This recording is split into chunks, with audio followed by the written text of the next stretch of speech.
Good morning आशीष। देखिए ना, मुझे ना आज कल शाम को 3-4 मैसेज आए कि अनुज जी, जब आप अगली बार छुट्टी पे जाएं तो थोड़ा बता दिया करिए। तो जब वापस आके उसके बाद फिर इतना ज़बरदस्त वो एक मोमेंटम आप वापस लेकर आते हैं।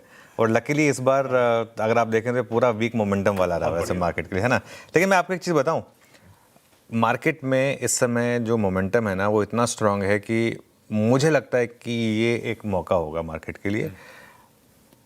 आप किसी भी ट्रेड में जब आप एंटर करते हैं, किसी भी दिन में आप एंटर करते हैं, तो आप एक व्यू लेते हैं, उसके बाद मार्केट के प्राइस एक्शन का वेट करते हैं। ठीक है, व्यू ये है कि मार्केट बाय ऑन डिप्स का है और जो मर्जी रीज़न हो, किसी भी कारण से गिर रहा हो। अब जैसे जब मार्केट डाउन ट्रेंड में था, किसी भी कारण से गैप अप होता था, एक व्यू होता था कि बेच दीजिए।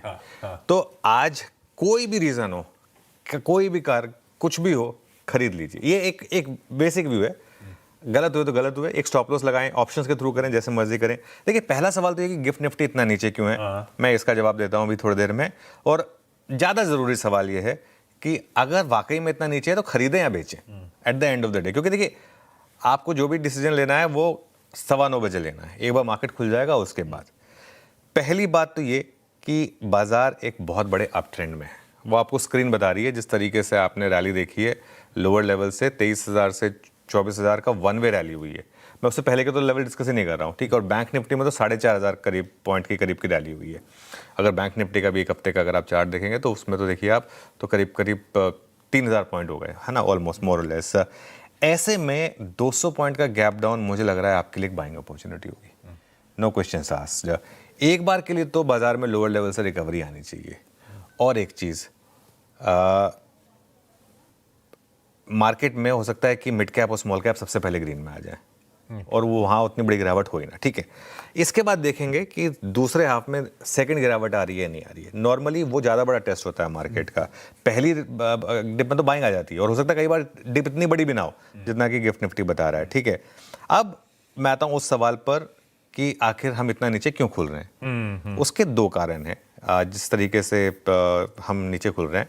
पहला, IT ADRs में बड़ी गिरावट, मगर ये ज़रूरी नहीं है कि हम उतने गिरें। कल इन्फोसिस का आप शेयर डोमेस्टिक मार्केट में देखिएगा, कुछ हद तक मार्केट इस रिस्क को प्राइस इन करके गया था कि ये ADRs जो हैं वो वीक हो सकते हैं और एकदम डे लो पर हम बंद हुए। तो कुछ हद तक पोजीशनिंग है। और एक ना, जरूरी नहीं है कि आपका 1-to-1 कोरिलेशन प्ले आउट हो।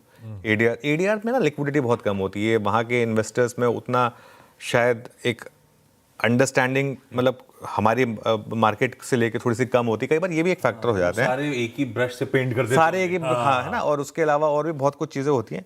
जरूरी नहीं कि इतना गिरे, क्योंकि कल इन्फोसिस पहले ही गिर चुका है 2.5-3% के करीब। तो ये तो हो गया इन्फोसिस वाला मामला। आई थिंक जो ज़्यादा बड़ा फैक्टर है ना मार्केट के लिए, वो है जो आप तब और अब दिखाते हैं। कल हम कच्चा तेल $76 पर छोड़कर गए थे, आज सुबह हम 79 to 80 के बीच में, इनफैक्ट 80 के काफ़ी करीब आ गए। सुबह तो 79.2 था, अब 79.6 हो गया है। तो ये ज़्यादा बड़ा नेगेटिव है हमारे लिए। ये ज़्यादा बड़ा वेरिएबल है वॉच करने के लिए, इस पर नज़र रखें। देखिए, at the end of the day हम एक अप ट्रेंड में हैं और एक बात हमने की है, इस अप ट्रेंड में एक ना एक दिन तो स्टॉप लॉस लगेगा। हो सकता है वो आज लग जाए, हो सकता है ना लगे। वो स्टॉप लॉस क्या है क्लोजिंग बेसिस पर? निफ्टी में 23,950 का, बैंक निफ्टी में करीब 57,500 का करीब। तो ये इस तरीके से आप काम करें तो हाँ, कोई बात नहीं। 23,950 निफ्टी पर और 57,500 क्लोजिंग बेसिस पर बैंक निफ्टी पर, ये हमारे एक स्टॉप्स रहेंगे। बहुत बढ़िया।